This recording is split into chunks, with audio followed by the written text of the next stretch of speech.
of government and captains of industry, ladies and gentlemen, ane bhaiyo ane behno. It's such a pleasure and honor to be part of so many giant captains of industry here as a humble Ahmedabadi boy who started many years ago, went to IIT Delhi, and now I have the privilege of representing NVIDIA at this summit.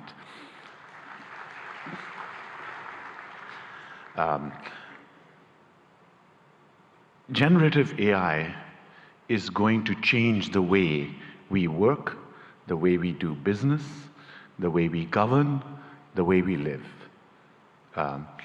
Just like the internet starting 30 years ago and the mobile revolution starting 25 years ago, the generative AI revolution will also do the same. Generative AI is going to affect all of you. More than 5 years ago, Prime Minister Narendra Bhai Modi ji invited my CEO Jensen Huang to deliver a lecture to all of the heads of Indian governments in the Vigyan Bhavan.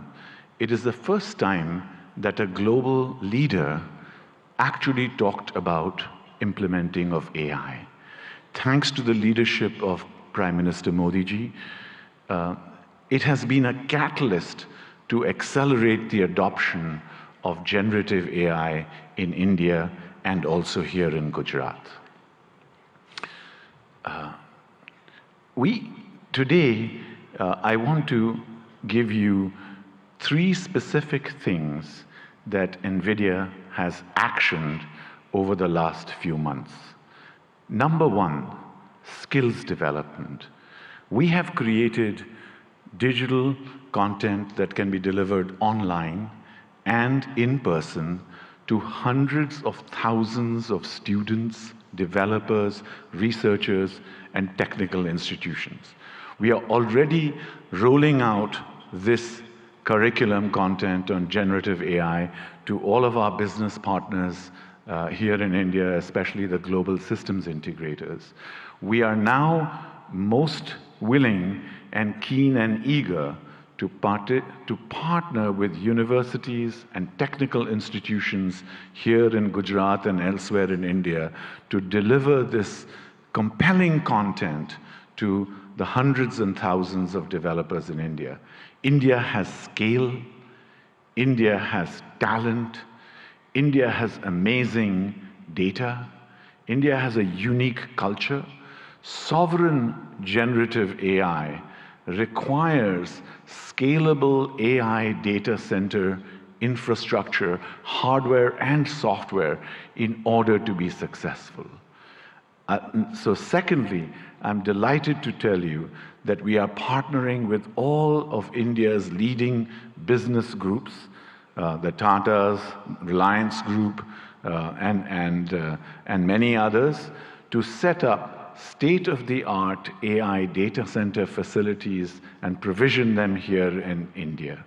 Specifically today, I'm very happy to inform you that our partner Yotta is setting up a state-of-the-art AI data center here in Gift City, and it will be available and go live before the end of March. Thank you, sir. And thirdly, we are very strong supporters of Make in India. Make in India for India and Make in India for the world. Our partners such as NetWeb and others, Eviden, Atos, are actually already making state-of-the-art AI hardware for consumption here in India and elsewhere in the world. And we are working strongly with partners both in the upstream semiconductor and ecosystems such as Sanjay and his company at Micron and other semiconductor ecosystem partners, as well as downstream partners such as our system OEMs, our ODMs, our contract manufacturers, and other data center providers to establish a very strong AI electronics ecosystem in India which can service not just here in India and Gujarat, but also the global economy. Thank you again, sir, and it's a pleasure and privilege to be here. Jai Hind, Jai Garvi Gujarat, and of course, God bless America too. Thank you. Thank you very much, sir. We now invite Mr. Nikhil Kamath, co-founder and CFO, Zerodha.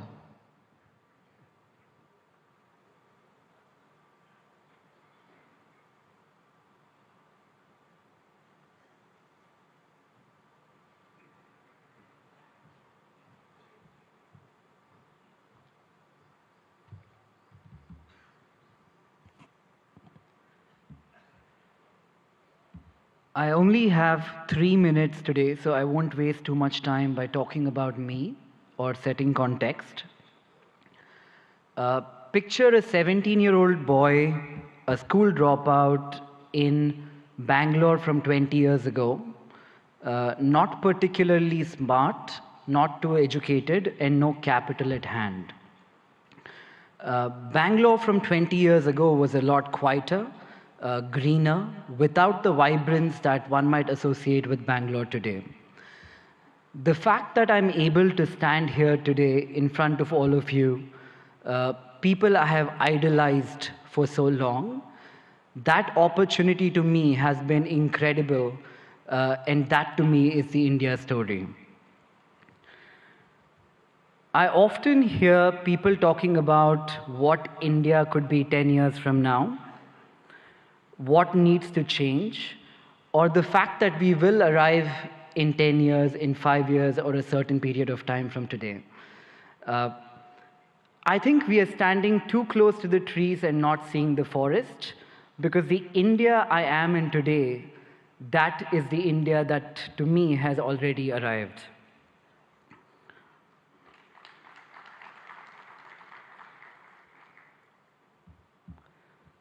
The opportunities the country threw to a 17-year-old boy, again with no education, no capital, or exceptionally smart, this, in my view, has not happened forever. The last 10 years have been incredible, and I'm not the only exception here in India. There are many other exceptions like me. We all hang out. We call this the startup ecosystem of India.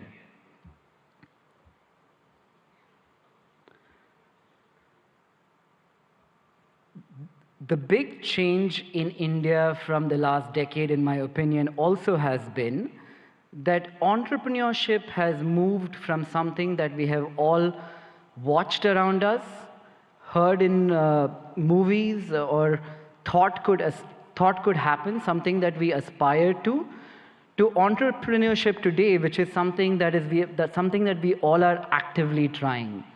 You could take an example of this being a housewife watching Shark Tank, a small-time shoe salesman selling online on Flipkart.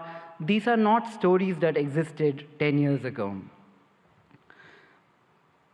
To that one man in the audience here today, who in my opinion has facilitated this stable ecosystem for people like me to thrive, and millions of other who we call the youth of India to thrive, I would like to say thank you, Modi ji, for having created this ecosystem for all of us.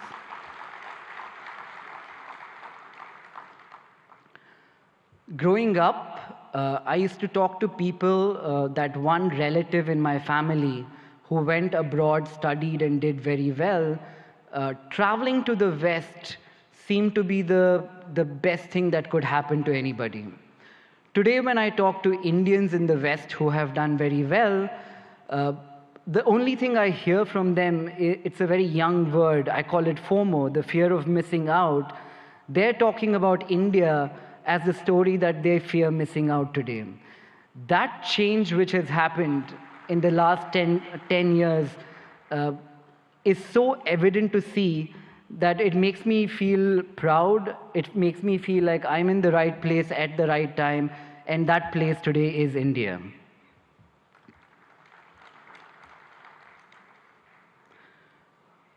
I often ask people if their life was a book, what would they call the current chapter? It's a good question for all of us to ask ourselves. When I look at India and I ask myself, what would be this chapter in the book of India, the first word that came up in my mind was arrived. And finally, as I stand here in a room full of politicians, diplomats, dignitaries, mentors, I don't look upon this ecosystem as potential, as the way I'm looking at this today is we're all potential partners in a story that could change the global economic landscape today, and that story is India. And to all the foreign investors here, India is seemingly looking like the coolest party in town. I think what you need to be aware of is if you arrive too late, you might not get in. So I'd like to thank everybody, thank Modi ji for this opportunity. Thank you, everyone. Thank you very much, sir. Today we have with us dignitaries from a number of countries. We would like to invite them to share their thoughts with us today. We would like to invite His Excellency, Mr. Shin Hosaka, Vice Minister for International Affairs, Japan.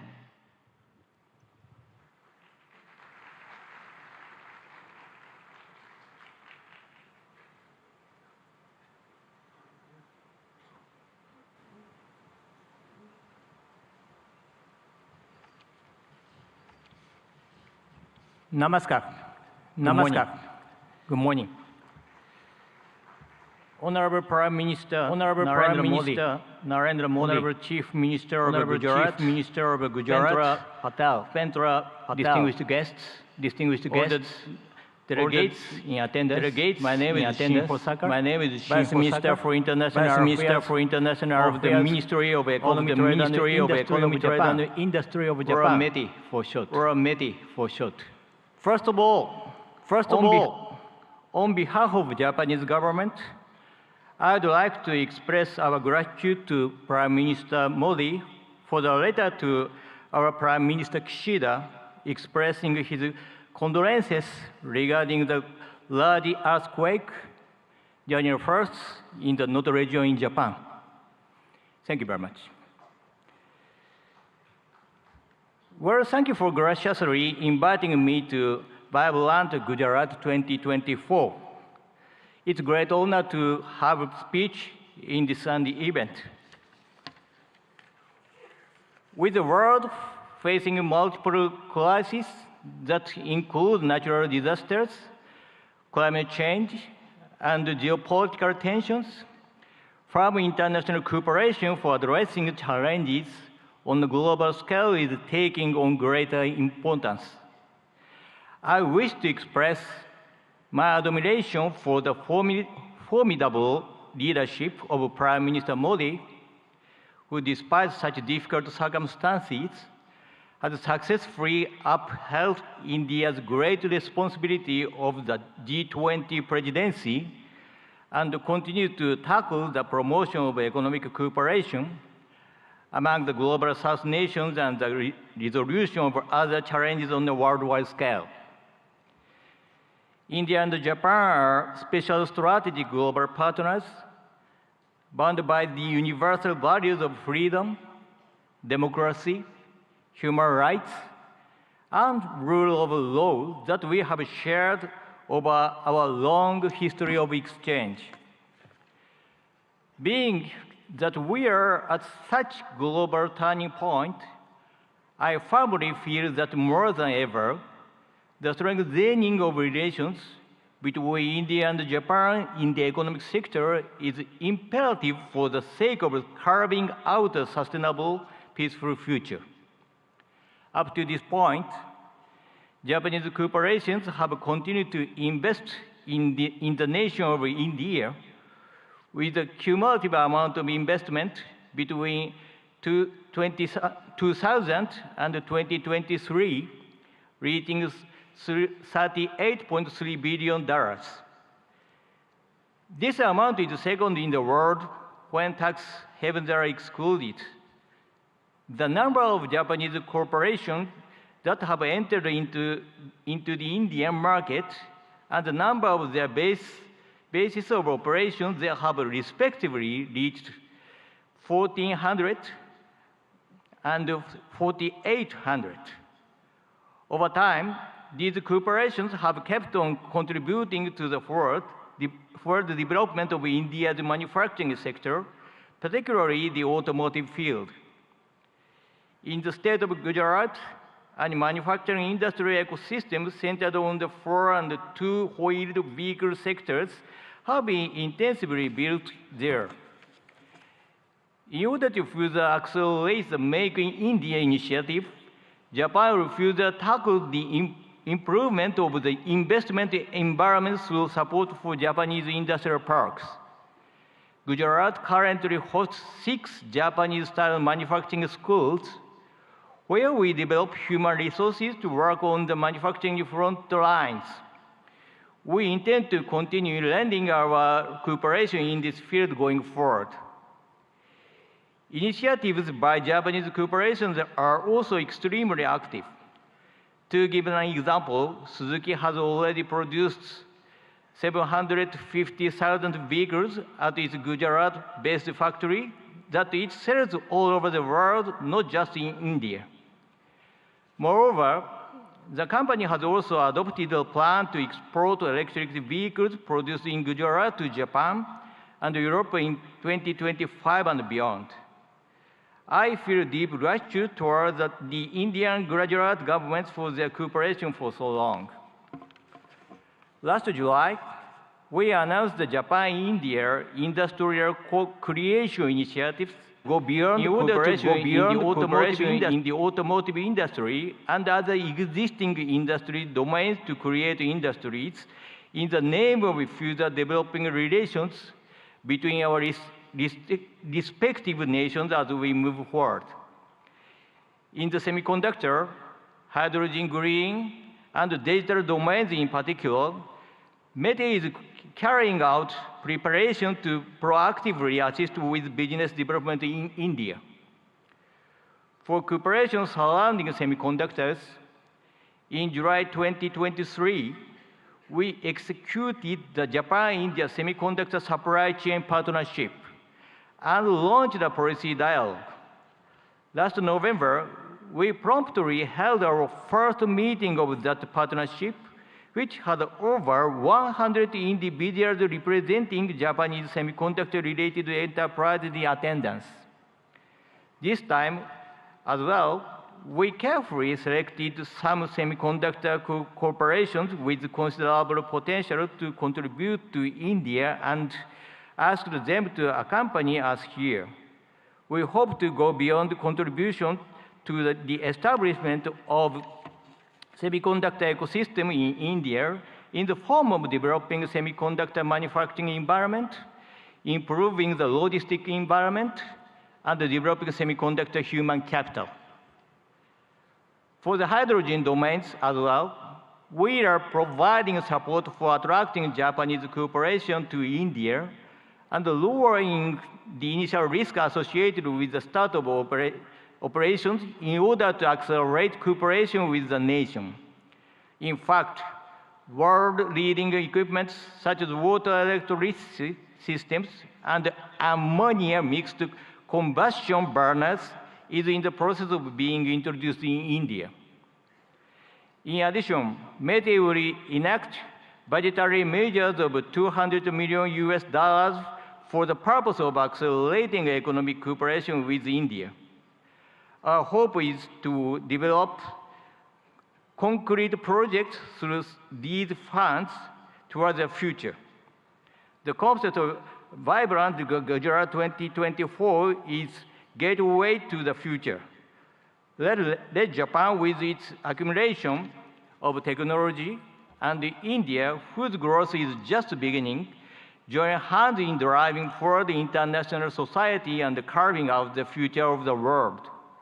I will close my speech with the pledge of cooperation as a representative of Japan, India's best friend. Thank you for being such an attentive audience. Thank you very much. Thank you very much, sir. We now invite His Excellency, Mr. Ibrahim Yusuf Al Mubarak, Assistant Minister of Investment, Kingdom of Saudi Arabia, for his address.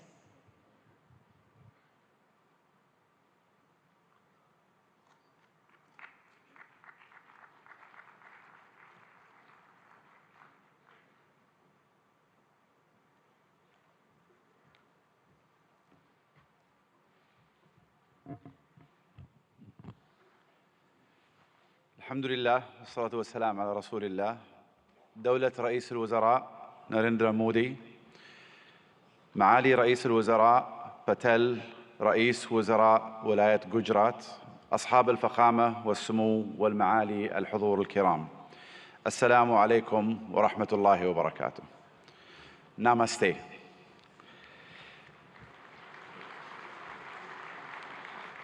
يشرفني الانضمام إليكم هنا في ولاية جوجرات، والتي تجمع اليوم قادة حكومات وقطاع الأعمال والاستثمار من جميع أنحاء العالم، وأنقل لكم تحيات مولاي خادم الحرمين الشريفين الملك سلمان بن عبد العزيز آل سعود، وسمو سيدي ولي العهد ورئيس مجلس الوزراء الأمير محمد بن سلمان إلى حكومة الهند بقيادة دولة الرئيس مودي، لاستضافتها لهذه النسخة العاشرة من قمة جوجرات العالمية النابضة بالحياة. اسمحوا لنا بداية أن نشيد برحلة الهند الاقتصادية المبهرة، والتي وصلت بالهند إلى المرتبة الخامسة على مستوى العالم من حيث الاقتصاد والاستثمار الأجنبي المباشر. كما نهنئكم على رئاستكم الناجحة لمجموعة ال20 كصوت للاقتصادات الناشئة، وهو مما يهمنا بالتأكيد كعضو في مجموعة ال20، إضافة إلى أننا نفخر بانضمامنا إلى البريكس في هذا العام. منذ أن انطلقت رؤية المملكة 2030 قبل ما يقارب 8 سنوات، ارتفع ناتجنا المحلي بنسبة 66%، وتضاعف استثمارنا الأجنبي المباشر 4 مرات، ونحن على بعد نقطة واحدة فقط من هدفنا المتمثل أن تصبح المملكة العربية السعودية أحد أكبر 15 اقتصاداً في العالم بنهاية هذا العقد بإذن الله. إن مكانة المملكة كشريك استثماري في البنى التحتية التقليدية والطاقة في القرن ال20 تتجاوز ذلك، لتشمل القطاعات الصناعية والخدمية في القرن ال21 مثل السياحة والثقافة والنقل والطاقة المتجددة وتقنية المعلومات والاتصالات والمدن والمصانع الذكية، بالإضافة إلى البناء والنفط والغاز.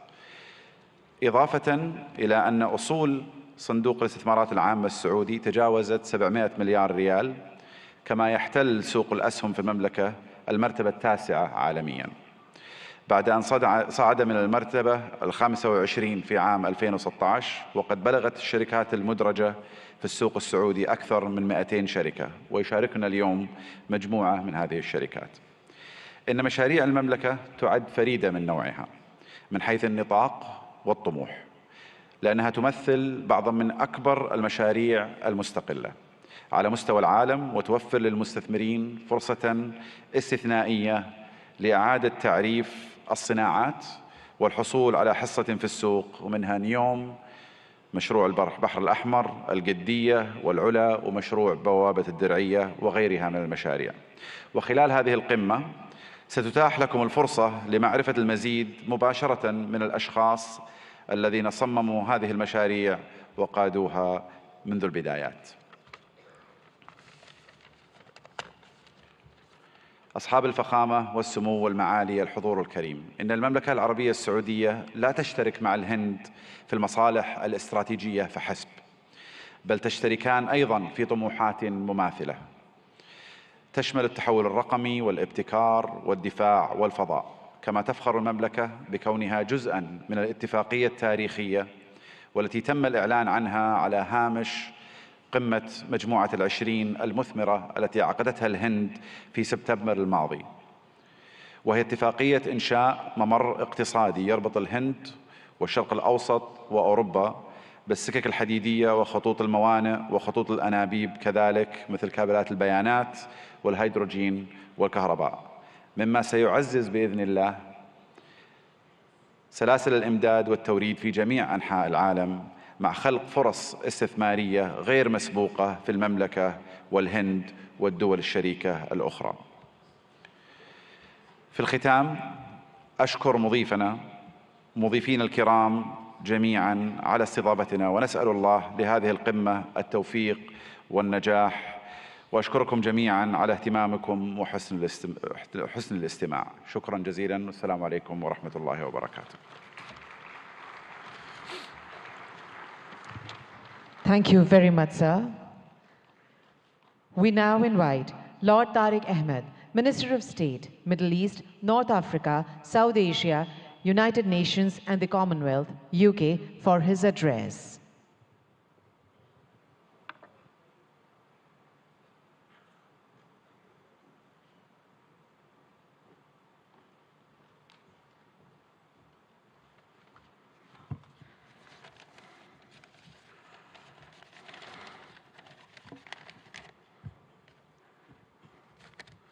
Honorable Prime Minister Narendra Modi ji, Chief Minister, President, Your Excellencies, ladies and gentlemen, and keeping with the tradition, I too can use the phrase, bhaiyo aur behno. ब्रितानी सरकार की तरफ से भारतीय सरकार को नमस्कार और बहुत-बहुत बधाई हो। मुझे बड़ी खुशी है कि आज ब्रितानी का सरकार का नुमाइंदा एक ऐसा इंसान है जिसका हिंदुस्तान से एक गहरा ताल्लुक है। Prime Minister Modi ji, you defined the living bridge between our United Kingdom and India. And therefore it is appropriate that I also extend the greetings of my Prime Minister, Rishi Sunak, indeed the son-in-law of Bharat, the son-in-law of India. And on this occasion of the 10th Vibrant Gujarat, it's my honor to represent the British government on this auspicious occasion. This summit has truly, in every sense, served as a masterclass on how to go about attracting global investors, to have a stake in that remarkable growth, which, as we've seen captains of industry line up and say, is truly remarkable of India-Bharat's story. Our nations may be separated by thousands of miles geographically, but that vast distance can diminish with the warmth between our people, that living bridge. And there is so much in common between our two nations. I'm going to park the whole theory of cricket for a moment, but that is an important bridge. And to those nations represented here who don't quite understand cricket, I assure you we, the UK and India, stand together in helping you understand this great game. But India's leadership, and in congratulating the Prime Minister and indeed the whole government of India on G20 last year, was a true testament to its determination. And I'm grateful to my friend, the Minister for External Affairs, Jaishankar ji, for your leadership during that occasion, along with Prime Minister Modi ji as well. And I'm really confident, Prime Minister, that this living bridge of people and ideas and innovation will truly make our partnership a potent combination for the years ahead. And I just want to reflect briefly on the why this is. India is the second largest investor in the United Kingdom. More than 900 Indian businesses operate in the United Kingdom. Indian FDI in the UK is growing faster than any other country. And for our part, the United Kingdom has a unique mix of world-class expertise and indeed talent. Total trade in goods between our two nations stands at over £38 billion. That's close to $50 billion. And that's increased in the last year alone by 24%. And that demonstrates the real strength between the two nations. The United Kingdom is the most globally connected economy in the G20, ranked second globally for soft power, and the first in the G7 for international research, collaboration, and impact. And I know those are important sectors right here in Gujarat and for India as well. And we've heard already a great deal about green finance. London is also #1 globally for green finance. And that's why we are truly ambitious. We are excited by the potential of our partnership with India and in particular with the state of Gujarat. And the United Kingdom is collaborating on many exciting projects in how we develop our relationship with Gujarat as we move forward. Take, for example, the Statue of Unity, designed by UK architects, Arab, which now stands tall as a symbol of a new, confident India. Or the JCB factory, designed by Mott MacDonald, whose machinery is now powering India's incredible infrastructure development. But, Prime Minister, Chief Minister, we want to go further. We want to do more. And of course, we understand the power of education, and we're proud of the strong association between India and the United Kingdom when it comes to our education sectors as well. When you power someone, an individual, no matter where in the world, through education, you empower them, their families, their communities, indeed their nations. And I know, Prime Minister Modi ji, what a priority this is for you. And it is also live right now. We have just signed a MOU to enable closer collaboration between our higher education institutions. We want to go further in the areas of the creative economy, nurturing artists and boosting cultural exchange. Be in no doubt, business links will continue to grow, creating jobs and prosperity, whether it's from here in Ahmedabad to Aberdeen in Scotland in the United Kingdom. Our old friendship is blossoming into a new partnership. Bharat और ब्रितानी एक बहुत गहरी दोस्ती है, एक जिंदा संबंध है. It is a true friendship, a lasting friendship, a deep friendship, and a binding friendship and partnership for today and the future. हमारी तरफ से आपको चीफ मिनिस्टर साहिब, गुजरात इस मौके पे आपका हम बहुत धन्यवाद करते हैं. Thank you so much. बहुत बहुत धन्यवाद. Namaskar. Thank you very much, sir. We now invite His Excellency Mr. Vahan Karobian, Minister of Economy, Armenia.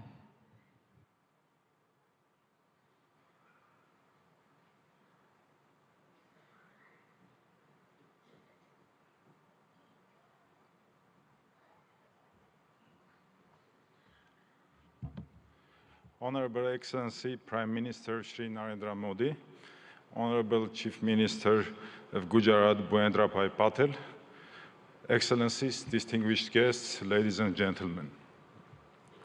Welcome to the vibrant Gujarat 10th Global Summit. As Minister of Economy of Armenia, I'm delighted to share the remarkable strides of our nation has made, especially in the realm of technology, trade and investment. Our economy is doubled in 3-year time, and economic boom has not only reshaped our domestic landscape, but also positioned Armenia as the most advanced economy within the Caucasus and Eurasian Economic Union. In the burgeoning tech sector, dynamic trade environment and attractive investment opportunities in Armenia have drawn global attention. Our commitment to continuously improving a business-friendly environment is evident in our progressive policies, which have been instrumental in catalyzing growth and innovation. For example, with our good friends from United Arab Emirates, we managed to increase our mutual trade by 10 times to $2 billion in just 2-3 years, building firm trade bridges between different fragments of the world economy. A pivotal aspect of our economic narrative is the increasing movement of trade and investments between India and Armenia. This bilateral investment flow is a testament to the deepening economic ties between our nations. It's heartening to see Armenian investments finding a fertile ground in India, and likewise, Indian investments flourishing in Armenia. We see investments in high-tech manufacturing, metallurgy, mining, jewelry and diamond cutting, and other sectors. Armenia may also contribute to semiconductor efforts of Gujarat and India, especially in R&D services. We have homed R&D centers for several semiconductor companies, such as Cisco, Microchip Technology, AMD, Siemens, NVIDIA, Synopsys, and others. Given this promising potential, it's crucial for both the Armenian and Indian governments to further encourage and develop this mutual trade, logistics, and investment opportunities. By doing so, we can unlock new avenues of collaboration, foster innovation, and pave the way for a prosperous future. Armenia's strategic position within the Eurasian Economic Union opens up additional prospects.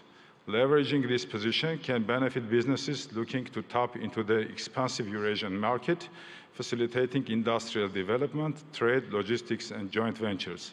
Honorable Prime Minister, recently, Prime Minister of Armenia announced Crossroads of Peace project that is aimed to strengthen logistics and economic connectivity across the region.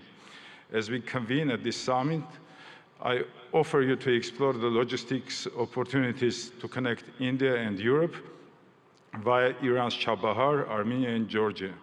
This multimodal transport route, which is under development now, may become a competitive linkage between Europe or Eurasia and India. For centuries, Armenian traders were actively engaged in trade between India and Europe. Let's strengthen our ties again, embark on new ventures, and march towards a future marked by shared success and mutual growth. Thank you for the honor of presenting Armenia at this prestigious summit. Together, let's build a framework for sustained cooperation and mutual investments that benefits both our great nations and the region as a whole. Let's build the gateway to the future. Thank you. Thank you very much, sir. We now invite His Excellency, Mr. Teet Risalo, Minister of Economic Affairs and Information Technology, Estonia.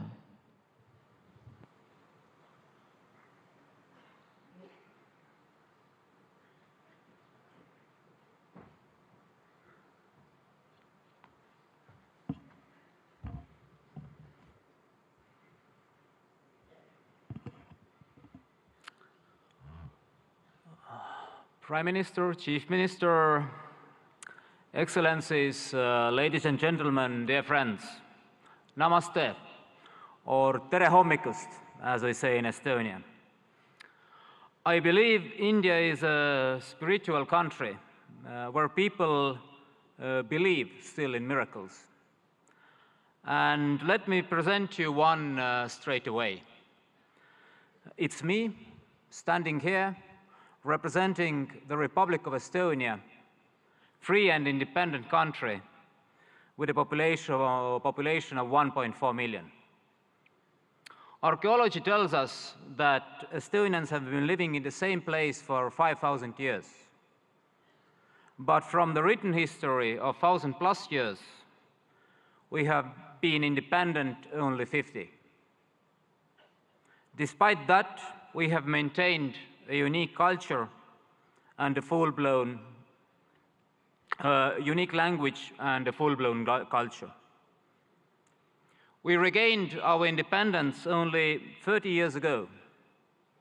We started from zero. We had devastated economy, zero capital, and no major natural resources. For now, we are widely recognized as first and one of the most advanced digital societies. Estonia is a global leader in harnessing the power of technology for its citizens. But the truth is, miracles just don't happen. You have to work hard to arouse them. And that's why we are here. to work together with nations and regions who share the same values: democracy, rule of law, market economy, drive forward. India certainly has an instrumental role to play that those values prevail globally. You have proved it repeatedly, most recently with the excellent execution of the G20 presidency. Thank you again, Prime Minister Modi, for the leadership. Estonia is ready to work with you and offer our best knowledge on digital public goods, on e-governance, cybersecurity, green tech, educational technology, and personal medicine. And we know India grows when the states grow. So we're happy to work on all this with Gujarat, because Gujarat means growth. And then, if we work hard, we know the reward. In the end, the truth alone trumps. Thank you. Hope for a good cooperation. Thank you very much, sir. We now invite His Excellency Mr. Riyad Mazzour, Honorable Minister of Industry and Commerce, Morocco, for his address.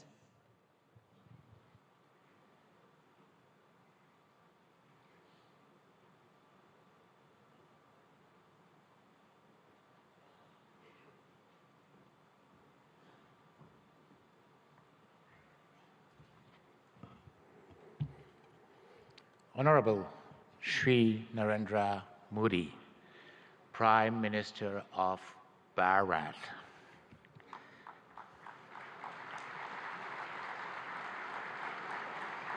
Honorable Chief Minister of Gujarat, Shri Bhavendra Patel.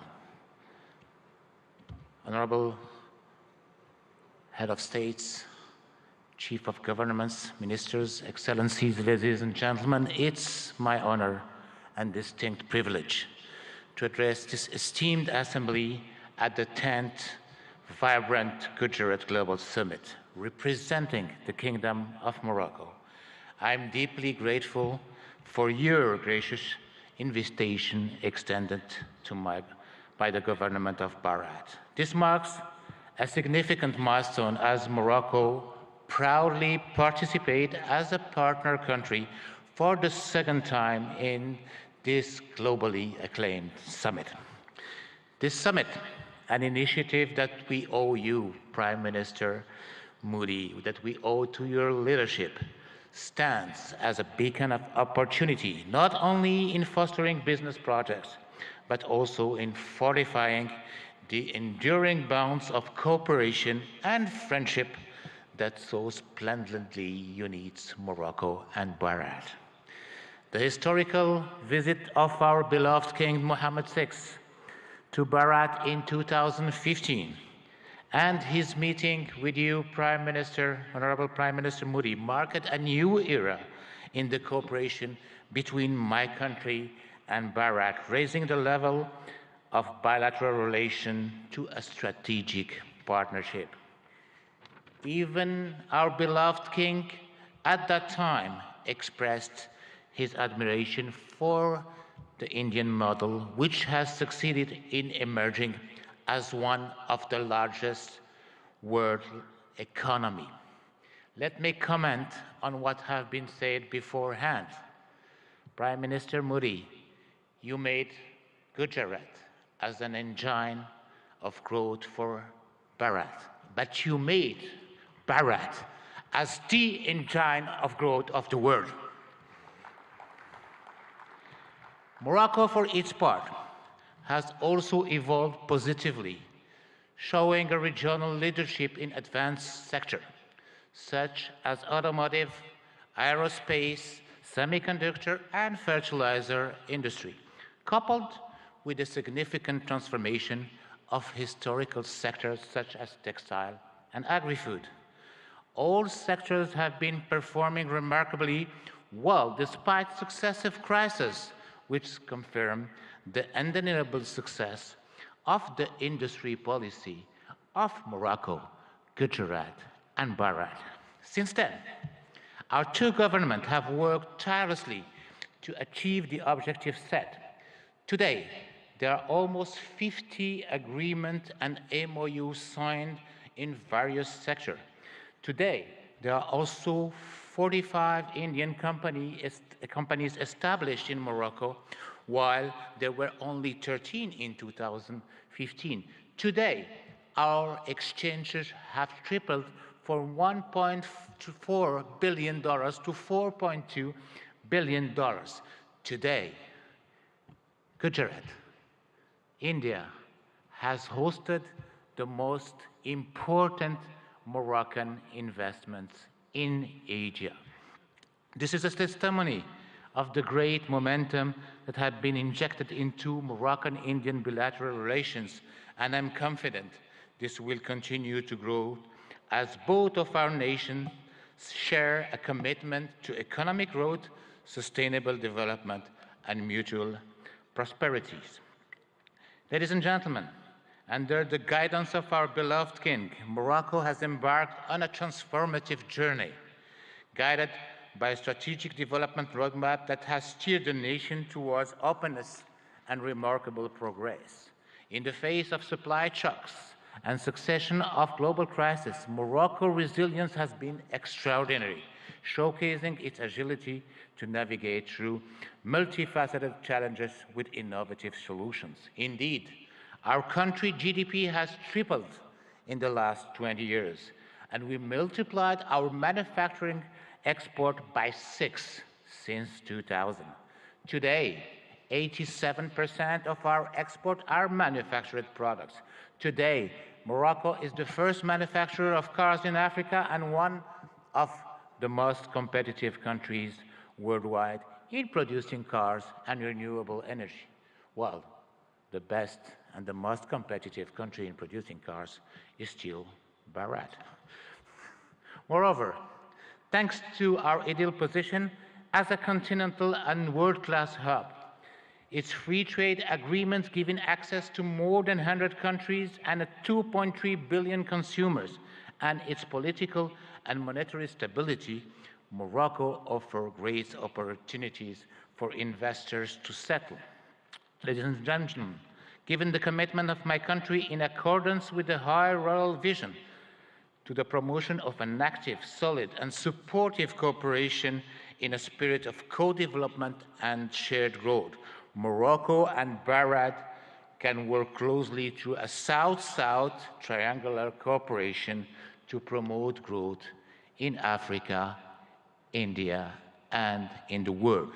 Indeed, our strategic partnership should also enable our countries to develop joint initiatives that include the entire African continent in the process of industrializing and developing economies, but also to ensure food and health securities. Ladies and gentlemen, the time is ripe for Morocco and Gujarat to forge a stronger, more dynamic partnership by leveraging our respective strengths and addressing the challenges together. We can create a future marked by shared prosperity, innovation, and growth. Thank you very much. Thank you very much, sir. We would now like to welcome His Excellency Mr. Prakash Sharan Mahat, Finance Minister of Nepal.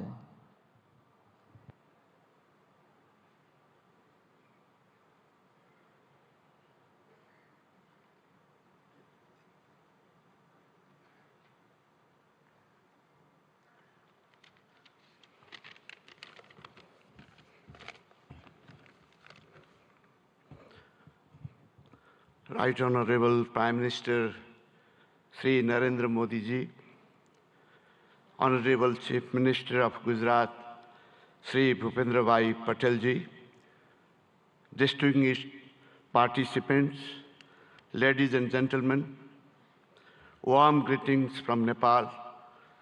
Namaskar, namaste. At the outset, let me express my sincere gratitude to Honorable Bhupendra Bhai Patel ji, Chief Minister of Gujarat, for inviting me in this August gathering. I am deeply honored and privileged to be part of this vibrant Gujarat Global Summit 2024. This global forum for business networking, knowledge sharing, and strategic partnerships for fostering sustainable and inclusive growth has now been a forum for all. Modi ji had envisioned vibrant Gujarat concept in 2003. Under your visionary leadership, this idea of entrepreneurial spirit of Gujarat has now been translated into vibrant India. India is now a major global economic power. I also like to commend Modi ji for your transformative leadership during G20 presidency, which has brought this mechanism to a next level. That is, you have made this more inclusive and broader. Vibrant Gujarat development model, which you are translating nationwide, has been a source of inspiration for many countries, including Nepal, is now managing financial resources and technological know-how for addressing economic, social, and environmental challenges of our time. Nepal and India, actually, Bharat, since thousands of years, have common places of great Hindu and Buddhist religious worships. And we are visiting each other's places since ancient times. I am happy to inform you that visitors from Gujarat are one of the largest in Nepal. I still have fresh memory of Modi ji's statement delivered in our parliament in 2014, particularly your emphasis on HIT, that is highways, information ways, and transmission ways.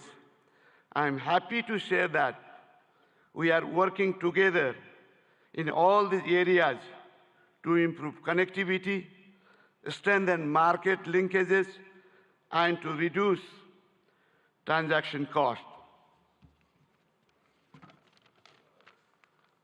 Recently, Nepal and India have signed a long-term power purchase agreement of exporting 10,000 megawatt of electricity to India over 10 years of time. This will immensely open up investment opportunity in hydropower in Nepal. It will also contribute to achieve green energy transition target not only for Nepal, but also in India. Situated between two global economic powers, Nepal has adopted liberal, market-oriented economic policy since the early 90s and is a member of several international organizations and multilateral agencies. And we are implementing trade and investment policies and regulation of international standards.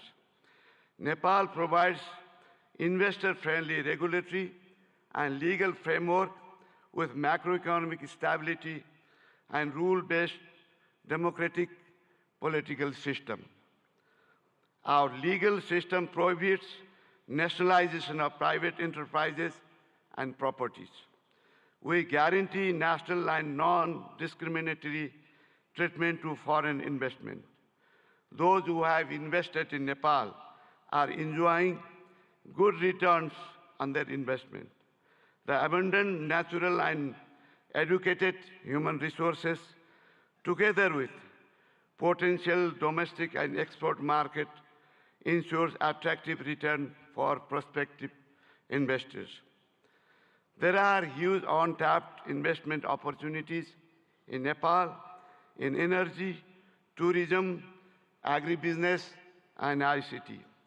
There are also other potential areas of investment such as health, education, manufacturing, construction, transportation, mining, banking, and financial services. Nepal is organizing Investment Summit in April 28 and 29 this year in Kathmandu.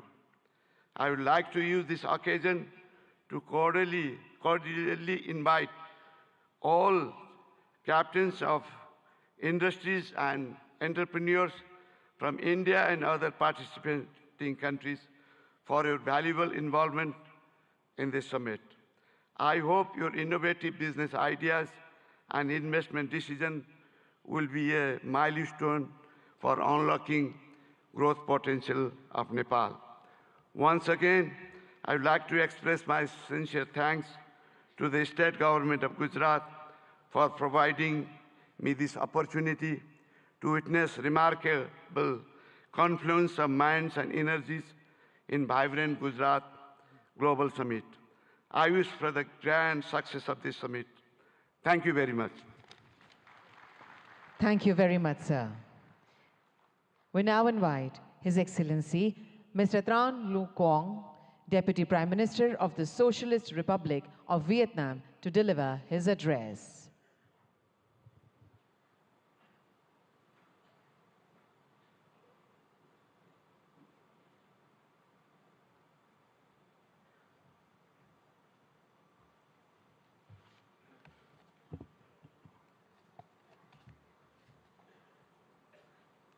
Thưa Ngài Narendra Modi, Thủ tướng nước Cộng hòa Ấn Độ, thưa Ngài Thủ tướng bang Gujarat, thưa các vị nguyên thủ quốc gia, người đứng đầu chính phủ các nước, thưa toàn thể quý vị.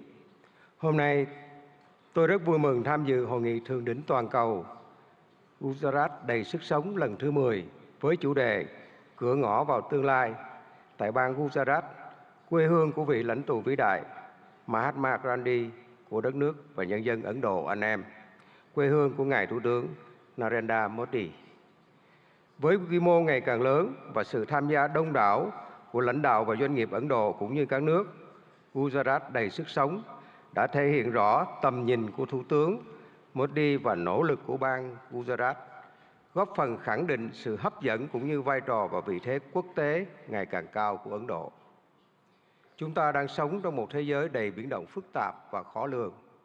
Dù gặp nhiều khó khăn thách thức, song hòa bình, hợp tác và phát triển vẫn là xu thế lớn.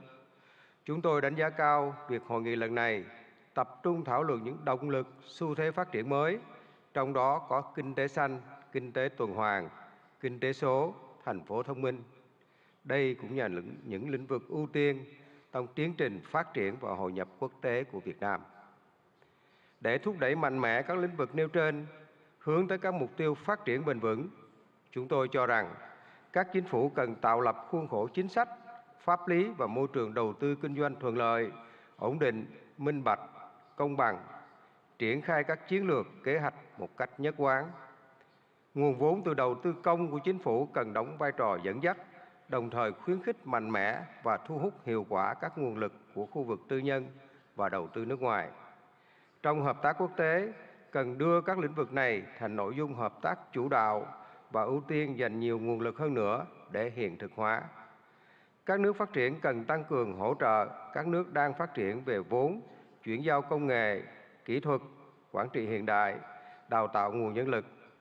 Là nền kinh tế phát triển nhanh và năng động, có quy mô lớn thứ 5 thế giới, Ấn Độ hoàn toàn có thể và đang ngày càng phát huy tốt hơn nữa vai trò dẫn dắt trong tiến trình này.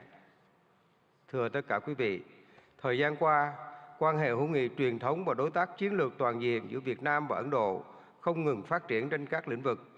Việt Nam trân trọng cảm ơn và đánh giá cao sự hỗ trợ hiệu quả của Ấn Độ trong đào tạo nguồn nhân lực, phát triển khoa học công nghệ, chuyển đổi năng lượng, chuyển đổi số. Trong thời gian tới, chúng tôi mong muốn đẩy mạnh hơn nữa hợp tác với Ấn Độ nói chung và bang Gujarat nói riêng, nhất là trong các lĩnh vực có thế mạnh của Ấn Độ và phù hợp với ưu tiên phát triển của Việt Nam. Trong đó, nhiều lĩnh vực sẽ được trao đổi tại hội nghị lần này. là bạn, là đối tác tin cậy và là thành viên tích cực, có trách nhiệm trong cộng đồng quốc tế. Việt Nam luôn hoan nghênh và sẵn sàng tạo một điều kiện thuận lợi nhất để các doanh nghiệp Ấn Độ đầu tư, kinh doanh lâu dài ở Việt Nam. Chúng tôi tin tưởng rằng hợp tác tốt đẹp giữa Việt Nam và Ấn Độ không chỉ mang lại lợi ích cho cộng đồng doanh nghiệp và nhân dân hai nước, mà còn đóng góp tích cực cho hòa bình, hợp tác và phát triển thịnh vượng, bền vững ở khu vực và trên thế giới. Xin chúc Ngài Thủ tướng Modi, các vị lãnh đạo và toàn thể quý vị sức khỏe và hạnh phúc. Chúc hội nghị của chúng ta thành công tốt đẹp. Xin trân trọng cảm ơn.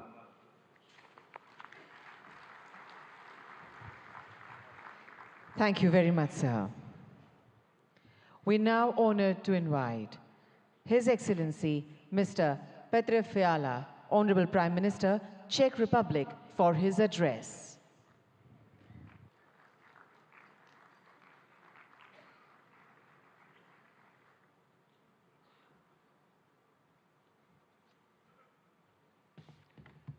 Honorable Prime Minister Modi, Chief Minister Patel, Presidents, Excellencies, ladies and gentlemen. First, please let me congratulate you on 20 years of this successful summit. I'm excited to see Gujarat's impressive economic growth and to feel the energy of the largest democracy in the world. Thank you, Chief Minister Patel, for your kind hospitality. It is a real pleasure to be here. Ladies and gentlemen, the topic of this summit is Gateway to the Future. It is a big inspiration. We are at a special point and can choose our future. It is a time of dramatic risks, but also of great chances, because the problems of today are very complex. It is not wise to concentrate on only one strategy. I think the humanity needs to work with three main priorities, three keys to unlock the gateway. The first key is innovation and new technologies. The second key is advanced industry. And the third key is applied research, which benefits the public, like in health and medicine. Please let me tell you about the position of the Czech Republic. The first key is innovation and new technologies. My country is quickly moving to a higher value economy. We are changing our education system, and we want stronger accent on STEM subjects. We also support innovation and partnership between universities, research institutions, and private sector. Maybe you know some innovative Czech brands. For example, the software security company Avast or the online ticketing global player Kiwi. My government is mainly interested in long-term strategic investment. This includes AI research, electromobility, and especially semiconductors. They are key for high-tech industries today, from cars to mobile phones. We also pay close attention to innovation in the energy sector. Unlike many European countries, we believe in the future of nuclear power. We have 50 years of expertise in nuclear power.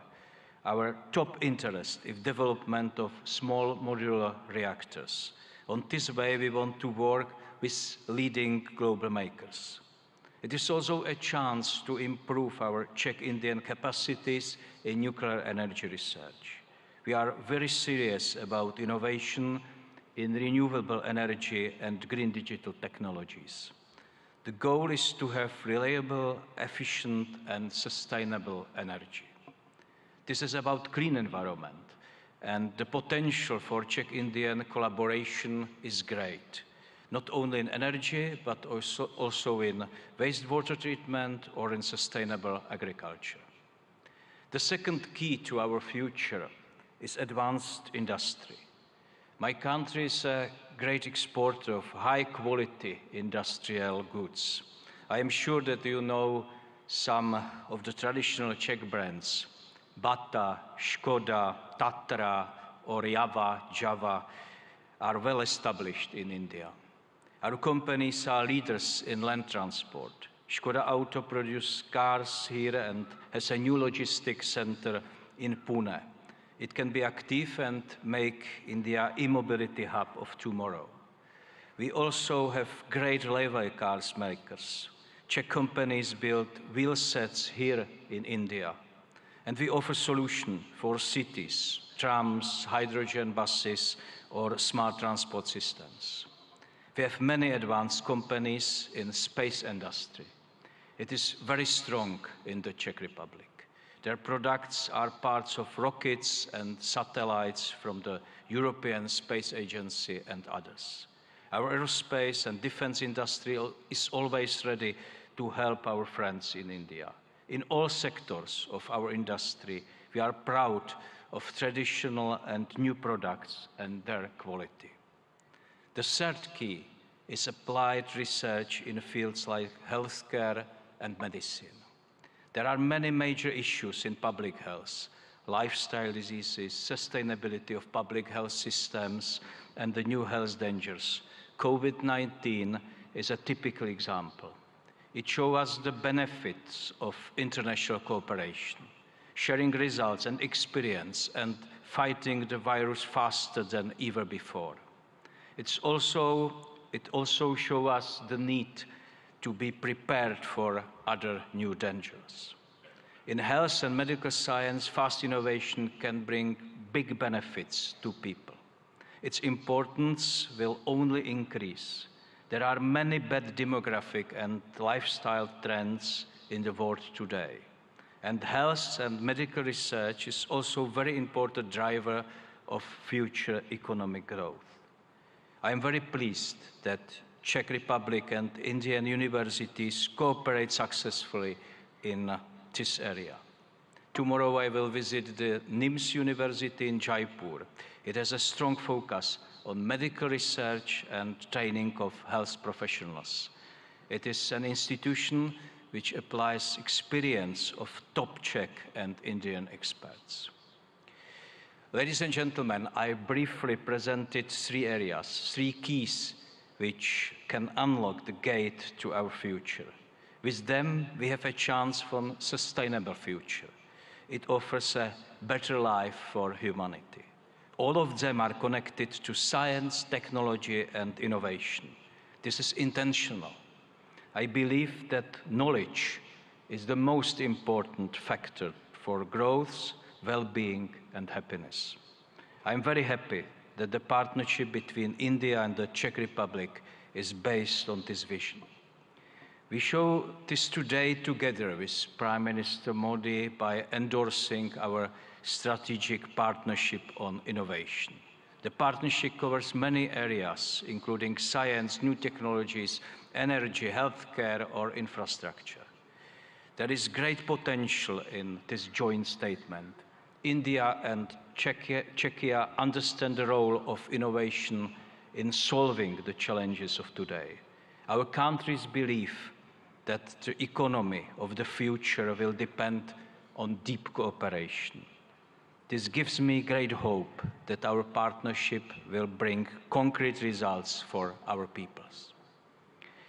Ladies and gentlemen, the future can bring many new problems, but we already know how to be prepared by focusing on skills and innovations and by working with trusted partners. I wish you a successful discussion and thank you.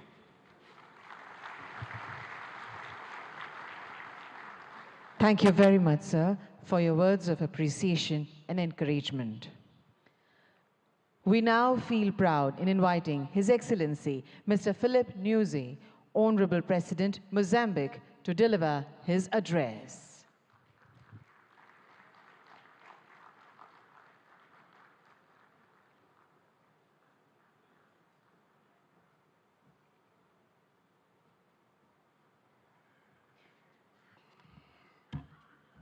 Muito obrigado. Sua Excelência Narendra Modi Ji, Primeiro-Ministro da República da Índia. Sua Excelência José Ramos Horta, Presidente de Timor-Leste. Sua Excelência Petra Fiala, Primeiro-Ministro da República Checa. Sua Excelência Bhupendra Patel, Ministro-Chefe do Estado de Gujarat. Senhores ministros presentes nesta cimeira, minhas senhoras e meus senhores. Inicio a minha intervenção saudando e agradecendo a Vossa Excelência e meu irmão Narendra Modi, Primeiro-Ministro da Índia, pelo convite que nos foi formulado na qualidade de parceiro para participar neste evento de grande relevância para os nossos países. Aproveito a ocasião para felicitar a vossa presidência do G20, o momento histórico que conseguiu colocar o continente africano, ou seja, a União Africana, como membro permanente do G20. Saudamos de forma distinta a Sua Excelência Bhupendra Patel, Ministro-Chefe do Estado de Gujarat, ao povo e governo de Gujarat, pelo acolhimento que nos tem sido dispensado desde a nossa chegada a esta histórica cidade industrial, o maior centro de refinaria de petróleo do mundo e de corte de polimento de diamantes. Senhor Primeiro-Ministro, Excelências,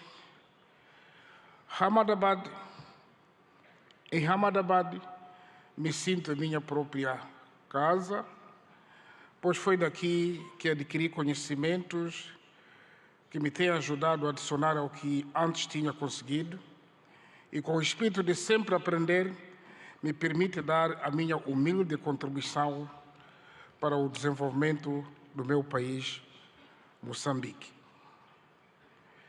Suprabhat Mara Gujarat Deshwasiyon. Umujamachu Habar Namaste. A República de Moçambique participa neste fórum singular de Gujarat com o objetivo de aprender e partilhar a experiência a nível estatal, empresarial, da sociedade civil e da academia, conforme está estruturado no evento. É nosso interesse identificar oportunidades e estabelecer parcerias para coletivamente e com base em vantagens mútuas criar alicerces para o desenvolvimento harmonioso, criação da riqueza e do bem-estar para os nossos povos.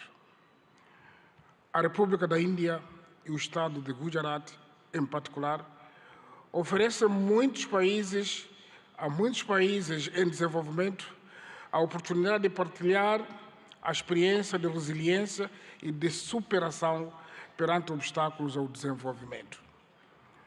O fato desta Cimeira Bienal, instituída há mais de 20 anos, assumir-se como ponto de partida para a autossuficiência de uma região, a Cimeira Global de Gujarat tem também particularidade de encorajar os países e Estados a fazerem uma apresentação sobre as oportunidades de negócio e de investimentos que oferecem.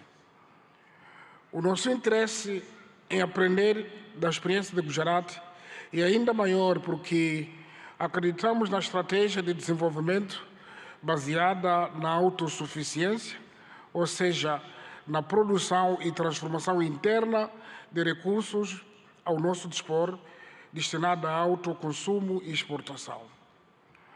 Por outro lado, os momentos temáticos agendados nesta edição da Cimeira Global de Gujarat abrangem áreas importantes para o fortalecimento da nossa cooperação bilateral. Destacamos a promoção da feira comercial, os temas sobre a transição para a economia verde no âmbito do desenvolvimento econômico sustentável, tecnologia e inovação como motores de crescimento econômico e a questão do financiamento de infraestruturas sustentáveis. Excelências, Moçambique é um país com potencialidades econômicas ainda por explorar. Pois vejamos, possui terras aráveis e rios abundantes, condições propícias para a prática da agricultura industrial, pecuária e pesca. Mantém enormes reservas para o desenvolvimento da indústria extrativa e transformadora.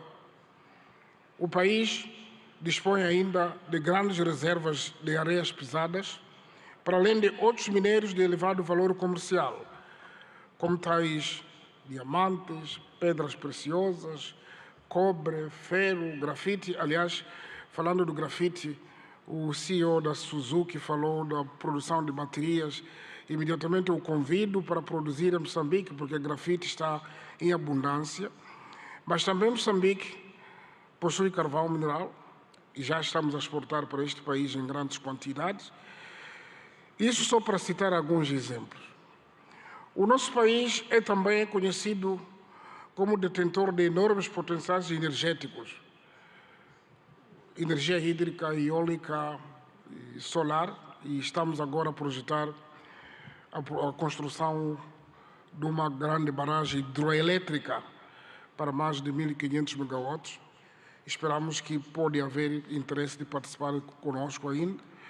Isso incluindo também uma das maiores reservas de gás natural do mundo, na bacia do Rovuma. Aliás, sei dizer que 3 empresas maiores deste país são parceiros na exploração do gás em Moçambique. Moçambique oferece igualmente oportunidades para o desenvolvimento de todo tipo de turismo, incluindo o ecoturismo. O nosso país, por ser banhado pelo nosso oceano comum, que é o Oceano Índico, permite que o canal de Moçambique seja a rota comercial estratégica de muitos países, incluindo os países de hinterland da África Austral, cujo acesso ao mar é através de Moçambique. Também desfilou neste pódio o CEO do DP World.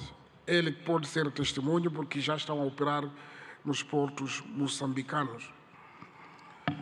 Portanto, investir em Moçambique é também tirar benefício das oportunidades econômicas que a sub-região da África Austral, isto é, dos países da SADC, oferece com um mercado de mais de 250 milhões de habitantes. A legislação sobre investimentos em Moçambique oferece um pacote de investimentos, de incentivos aos investidores que decidam apostar no país para a produção de bens e serviços que criam oportunidades de emprego para os jovens moçambicanos e concorram para o acréscimo de valor, industrialização e modernização da economia. Neste contexto, para fortalecer a cooperação internacional, através da criação de parcerias produtivas, conducentes a uma rápida aceleração do crescimento econômico global e melhoria das condições de vida das nossas populações, convido mulheres, homens de negócios indianos e de todas as outras partes do mundo aqui presentes a investir em Moçambique numa base de ganhos mútuos. O governo de Moçambique tudo faz e fará de modo a assegurar uma parceria econômica em que todos saiamos a ganhar e juntos contribuamos para um mundo próspero para nós e para as futuras gerações. Termino afirmando que a meta coletiva ficou patente, que é melhorar as condições de vida da humanidade, num ambiente de paz, cooperação, solidariedade e de sustentabilidade em que se respeite e se preserve o planeta Terra, a nossa casa comum. Fazemos votos que desta semeira brotem negócios viáveis em benefício dos nossos países e povos. A todos desejamos melhores venturas e muitos sucessos na criação do progresso e bem-estar comum. Obrigado, parabéns, Primeiro-Ministro Modi. Thank you so much, sir, for your words of praise and your insights on shared journey of development. We would now with pleasure invite His Excellency, Mr. José Ramos Mirta, Honorable President Timor-Leste to deliver his significant address.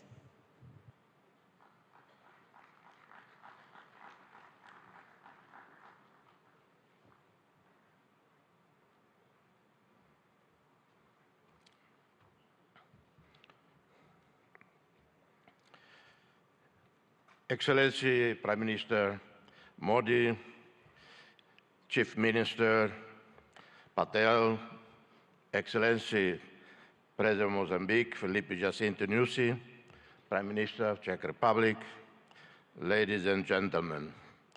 It is always a real pleasure to set foot on this land of a great ancient civilization.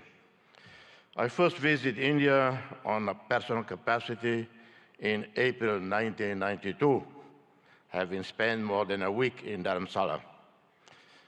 My first official visit was in 2003 as Senior Minister of Foreign Affairs of the newly independent Timor-Leste. I visited again India in 2013, 2014, 2015 in different capacities. In my previous position as Senior Minister of Foreign Affairs, I wholeheartedly supported India's meritful right to be a permanent member of the UN Security Council. And I'm continuing to advocate for India and for Indonesia, two Asian countries, to be permanent members of a reformed, expanded, more representative UN Security Council. As chair of, in 2014-15, of the high-level independent panel on UN peace operations, I visited Delhi for extensive consultation with leaders, including senior military officers. I worked closely with the Permanent Mission of India to the UN in New York as we produce a 100-page report and recommendations on how the UN should anticipate, respond more timely and effectively to the new emerging security challenges. This is my relationship with India. My sincere appreciation for the invitation to address this prestigious international forum, my gratitude to a great visionary, transformative leader, Prime Minister Narendra Modi, who conceived the 10th Vibrant Gujarat Global Summit in 2003. Gratitude for the warm reception extended to me and members of my delegation. This forum, now renowned globally, has been a catalyst for business networking, knowledge sharing, strategic partnerships, inclusive growth, and sustainable development. The state of Gujarat, driven by an inherent entrepreneurial spirit, has emerged as an industrial leader and a favored destination for investment. Timor-Leste, for its part, represents an oasis of peace, tolerance, and stability, where fundamental rights and freedoms are strictly safeguarded. The International Media Watch, called Reporters Without Borders, based in Brussels, rates Timor-Leste number 10 globally in media freedom out of 193 countries. Timor-Leste stands out with a business environment conducive to investments, having consolidated global presence as an active member of the United Nations, the Community of Portuguese-speaking countries, CPLP, a pioneer, founder of the G7 plus fragile states, leader and spokesperson in climate change within LDCs and SITs. We are progressing our membership process with WTO, which should happen probably in February, hoping to formally exceed by March this year. Formal ASEAN membership should occur in 2025. We are committed to creating a favorable business environment with legislation in line with international best practices, protecting foreign investments, eliminating double taxation, open PPPs, BOTs, and any other mutually beneficial modality consistent with the priorities outlined in our National Strategic Development Plan. We have a sovereign wealth fund with significant investments in U.S. Treasury bonds and other developed market bonds, and have invested significantly in equities internationally with more than 1,000 portfolios, with annual returns of over 8%. We have zero debt to commercial banks. Our debt to regional or multilateral lending institutions is 13% of our GDP. Our young and vibrant diaspora present in countries such as Australia, South Korea, Indonesia, Malaysia, Portugal, the United Kingdom contribute significantly to the development of both host countries and Timor-Leste, with foreign remittances being an important part of our society well-being. We invite you, ladies and gentlemen, to invest with us, be part of the realization of a dream. Opportunities abound. I outline some. In the tourism sector, almost the entire northern coast of Timor-Leste, plus Atauro and Jaco Islands, teem with the richest biodiversity in the world. That's according to Conservation International, not according to me personally. Boasting the healthiest coral biodiversity in the entire region, known as the Amazon of the seas. Atauro Island, located north of Timor-Leste's capital, is recognized as a most important part of the global center of marine biodiversity and a global priority for conservation. We integrate a region that covers 1.6% of the planet's ocean area, boasting with marine life, home to 76% of all known coral species in the world, and habitat of more than 3,000 species of fish. We are seeking investments and partnerships in hotels, resorts, homestays, convention centers, restaurants, services, customer support, wellness, and hospitals.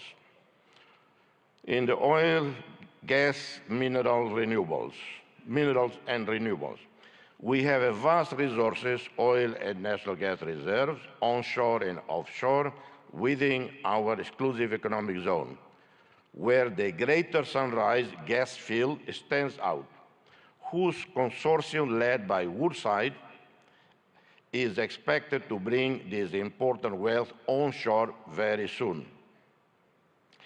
In the coming years, Timor-Leste will invest in the construction of a modern gas pipeline and petrochemical industry as part of our major Tasimane project. This major national investment includes, among others, the construction of a refinery, the adaptation of our power station to natural gas, and the development of a multifunctional supply base for all their related needs.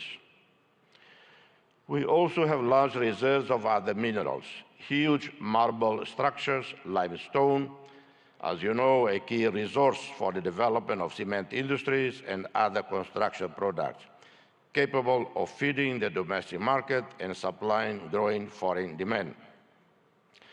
Green economy, renewable energies. Committed to sustainable development, we seek to invest in renewable energy as prudent, incremental transition to renewable energies. We are looking forward to working with the UAE, led by a visionary leader, our friend, President Sheikh Mohammed bin Zayed Al Nahyan, with whom we share many commonalities. This is in line with commitments made at the recent COP28 summit held in Dubai. I take the opportunity to congratulate His Royal Highness, the President of UAE, Sheikh Mohammed bin Zayed Al Nahyan, for the success of the UAE chairmanship of the 28th Conference of the Parties to UNFCCC.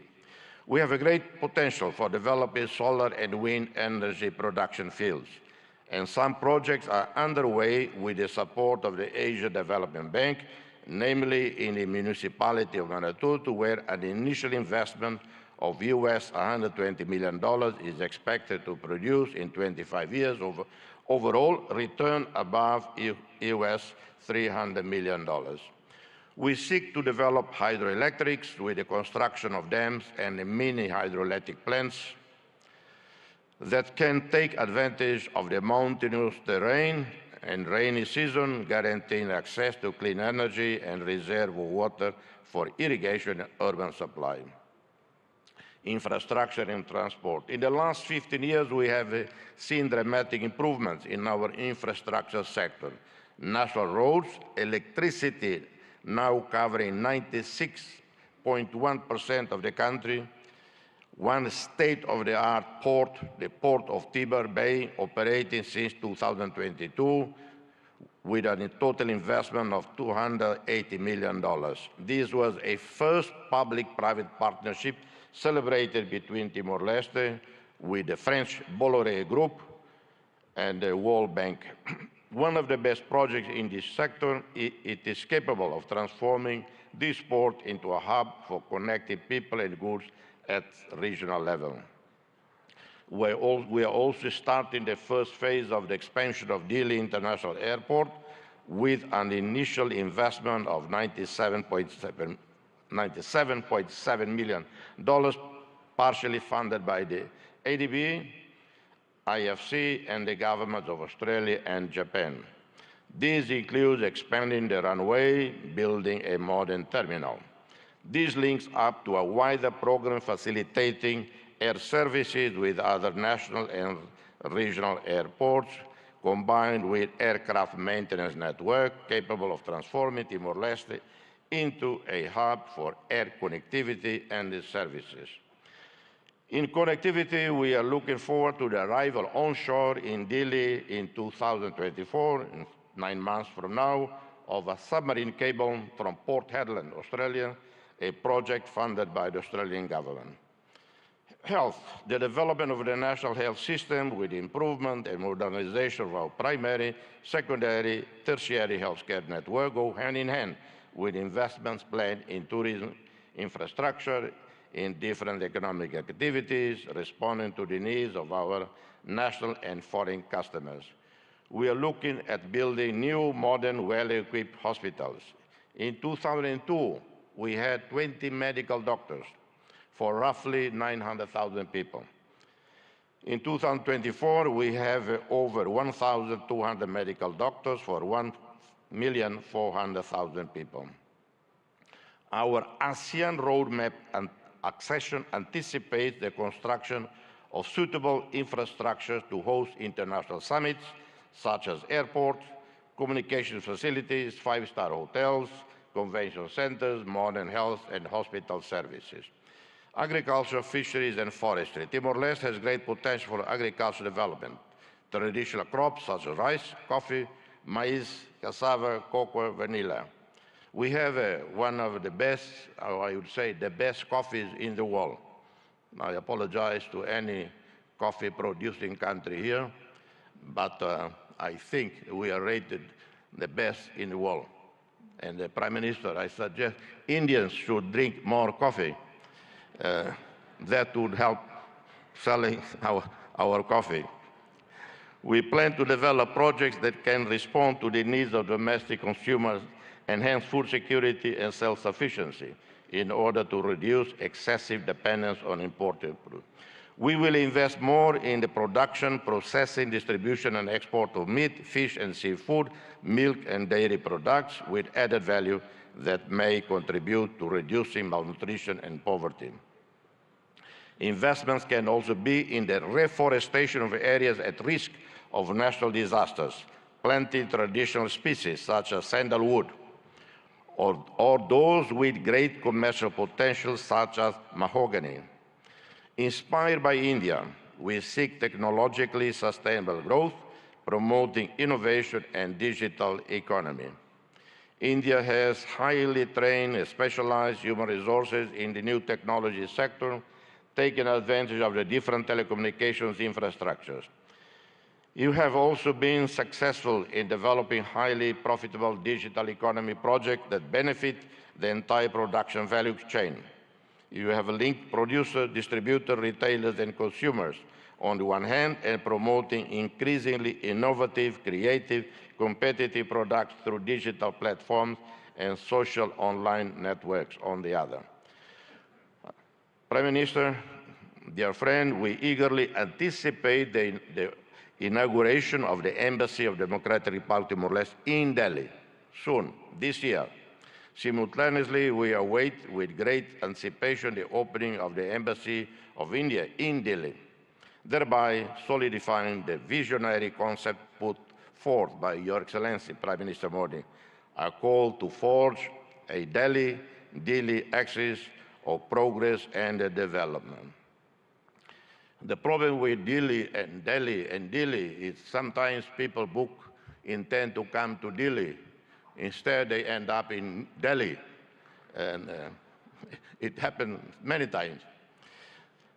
This axis of progress is set to build upon the robust foundations laid by our shared bilateral and multilateral cooperation. It promises to be a testament to an enduring friendship, echoing the dedicated service of Indian diplomats, such as Ambassadors Kamalesh Sharma, Atul Kar, two dear friends, who serve in our country as special representatives of the UN Secretary-General in Timor-Leste. Our gratitude extends to the 7,737 peacekeepers, military and police, who played a critical role over a decade of United Nations missions in Timor-Leste. India, a active contributor to UNTAED, UNICEF, UNOTIL, UNMIT, played a critical role in fostering stability and security in Timor-Leste. India's commitment to assisting Timor-Leste in developing essential human resources, diplomats, and the leadership officers as part of its process to accession to ASEAN is highly commendable, and we are very grateful to you, Prime Minister. Notably, 12 diplomats have recently undergone training at the Sushma Swaraj Institute of Foreign Service, a demonstration of fulfillment of this commitment. We hope to expand this partnership in coming years. May this summit thrive as a catalyst for fostering fruitful partnership for global sustainable development and shared prosperity. I thank you, and God bless you all. Thank you.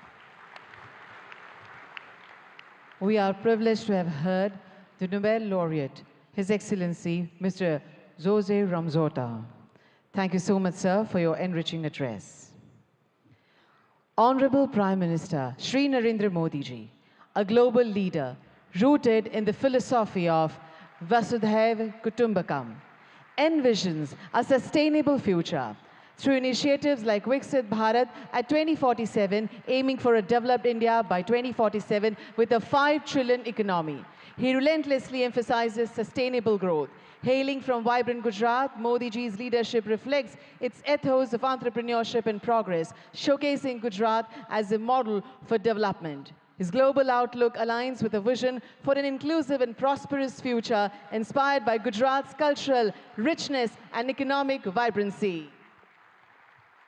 स्वयं की ज्योति से चमकेगा वो तो हीरा लाल है, स्वयं मस्तक पर जिसके दामोदर का हाथ है. Ladies and gentlemen, please join your hands together to welcome the one and only Honorable Prime Minister of India, Shri Narendra Modi ji.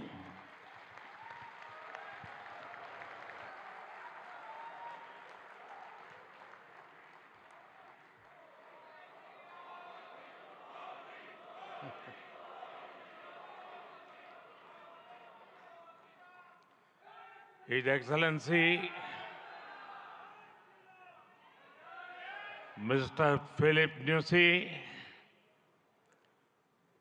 President of Mozambique,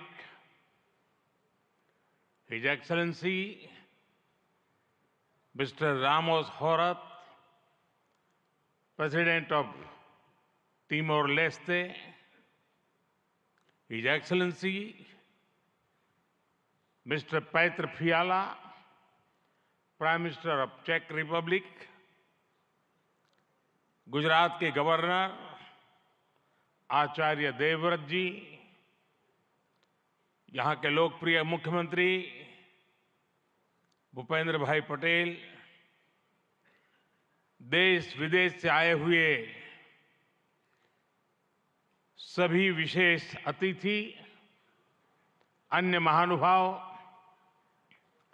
देवी और सज्जनों, आप सभी को 2024 की अनेक अनेक शुभकामनाएं।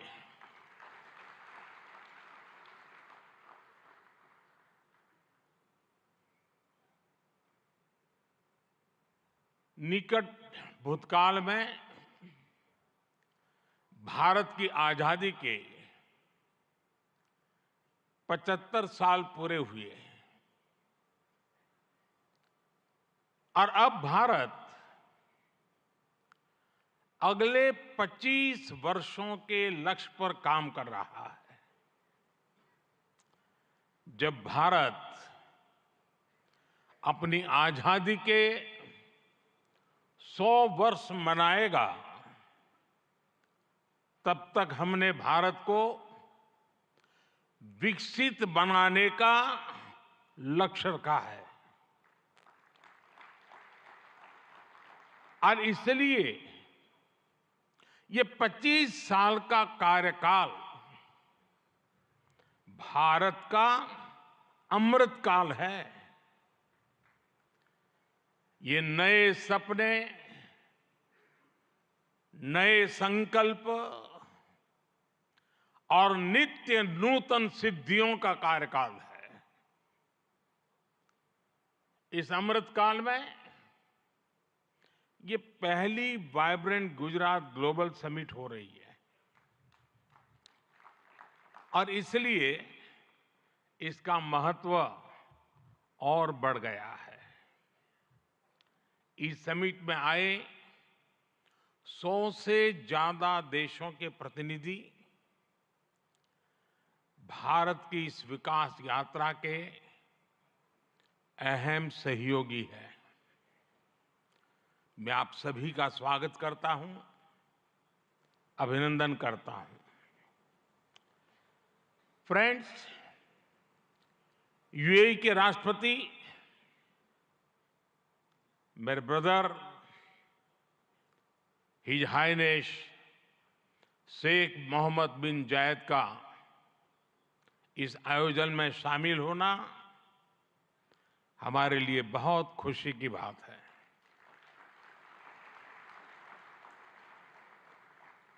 वाइब्रेंट गुजरात में इस समिट में उनका यहां चीफ गेस्ट के तौर पर उपस्थित होना भारत और यूएई के दिनों दिन मजबूत होते आत्मीय संबंधों का प्रतीक है। कुछ देर पहले हमने उनके विचार सुने। भारत को लेकर उनका विश्वास, उनका सहयोग बहुत ही गर्मजोशी से भरा हुआ है। जैसा उन्होंने कहा, vibrant Gujarat summit economic development और इन्वेस्टमेंट से जुड़ी जानकारियों और अनुभव साझा करने का ग्लोबल प्लेटफॉर्म बन गई है। इस समिट में भी भारत और यूएई ने फूड पार्क्स के विकास के लिए, रिन्यूएबल एनर्जी के क्षेत्र में सहयोग बढ़ाने के लिए, इनोवेटिव हेल्थ केयर में निवेश के लिए कई महत्वपूर्ण समझौते किए हैं। भारत के पोर्ट इंफ्रास्ट्रक्चर में यूएई की कंपनियों द्वारा कई बिलियन डॉलर के नए निवेश पर सहमति बनी है। यूएई के सॉवरेन वेल्थ फंड द्वारा गिफ्ट सिटी में ऑपरेशन शुरू किए जाएंगे। ट्रांसवर्ल्ड कंपनी यहां एयरक्राफ्ट और शिप लीजिंग एक्टिविटीज भी शुरू करने जा रही है। भारत और यूएई ने जिस तरह अपने रिश्तों को एक नई ऊंचाई दी है, उसका बहुत बड़ा श्रेय मेरे brother his highness Sheikh Mohamed bin Zayed को जाता है। फ्रेंड्स,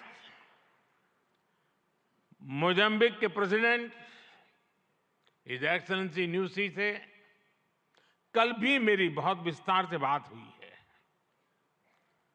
उनके लिए तो गुजरात आना पुरानी यादों को ताजा करने जैसा है।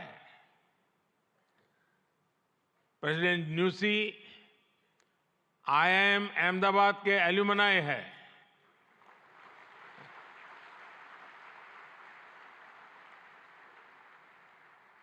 भारत के लिए गर्व की बात है कि हमारी G20 प्रेसिडेंसी में अफ्रीकन यूनियन को स्थायी सदस्यता मिली। प्रेसिडेंट न्यूसी की भारत यात्रा से हमारे संबंधों को तो बल मिला ही है, भारत अफ्रीका के बीच घनिष्ठता और बढ़ी है। साथियों, चेक के प्रधानमंत्री हिज एक्सेलेंसी पैत्र फियाला जी की ये पहली भारत यात्रा इस पद पर है। वैसे वो भारत पहले भी आए हैं। चेक लंबे समय से वाइब्रेंट गुजरात समिट से जुड़ा हुआ है।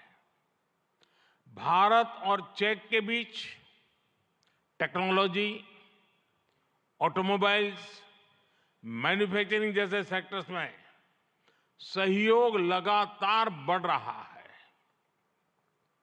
हिज एक्सेलेंसी पैत्र फियाला, मुझे विश्वास है आपकी इस यात्रा से दोनों देशों के संबंध और मजबूत होंगे। हमारे यहां कहा जाता है अतिथि देवो भव, और प्रधानमंत्री के रूप में आपकी तो ये पहली भारत विजिट है। उम्मीद है आप बहुत शानदार यादें लेकर यहां से जाएंगे। फ्रेंड्स, नोबेल लॉरिएट और तिमोर लेस्ते के राष्ट्रपति हिज एक्सेलेंसी रामोस होर्ता का भी मैं भारत में स्वागत करता हूं। हिज एक्सेलेंसी रामोस होर्ता का गांधीनगर आना और विशेष है। आपने महात्मा गांधी के नॉन वायलेंस के सिद्धांत को अपने देश के स्वातंत्र संग्राम से जोड़ा है। आसियान और इंडो पैसिफिक क्षेत्र में तिमोर लेस्ते के साथ हमारा सहयोग बहुत अहम है। फ्रेंड्स, कुछ समय पहले ही वाइब्रेंट गुजरात ग्लोबल समिट को 20 वर्ष पूरे हुए हैं। बीते 20 वर्षों में इस समिट ने नए आइडियाज को प्लेटफॉर्म दिया है। इसने इन्वेस्टमेंट्स और रिटर्न्स के लिए नए गेटवे बनाए हैं। और अब वाइब्रेंट गुजरात ग्लोबल समिट की इस बार की थीम है गेटवे टू द फ्यूचर। 21वीं सदी की दुनिया का फ्यूचर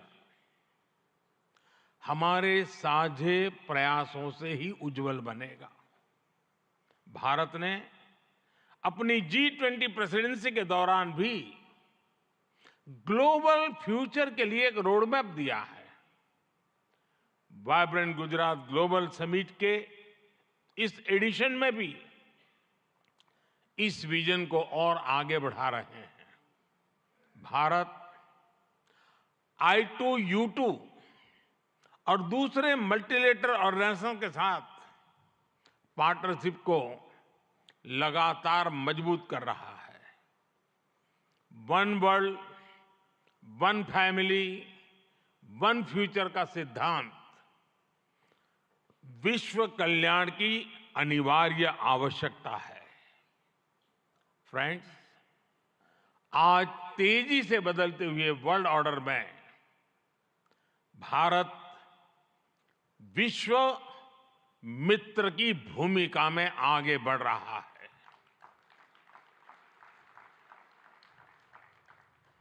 आज भारत ने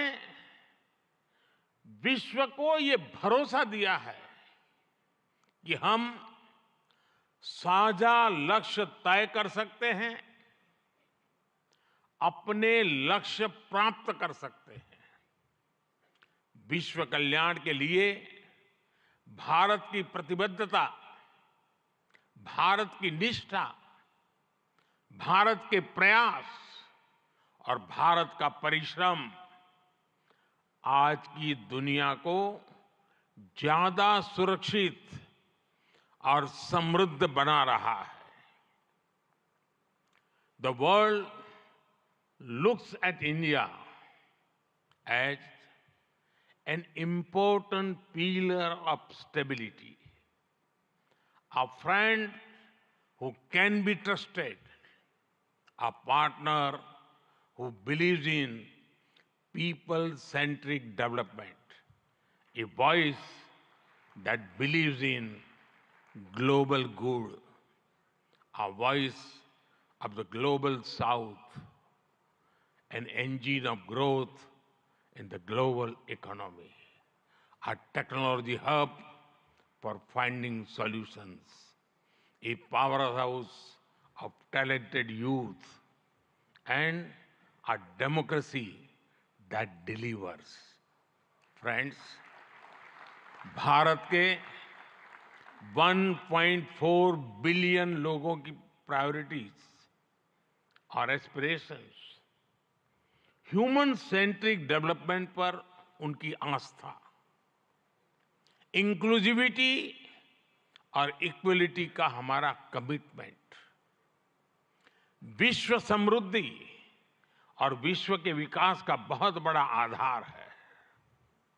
आज भारत दुनिया की 5th लार्जेस्ट इकोनॉमी है।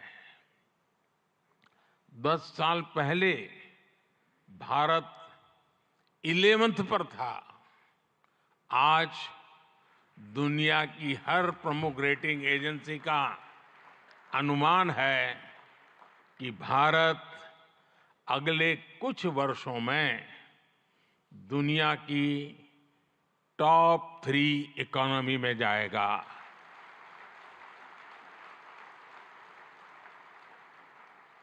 दुनिया के लोग जो एनालिसिस करना है करते रहे, मेरी गारंटी है कि हो जाएगा।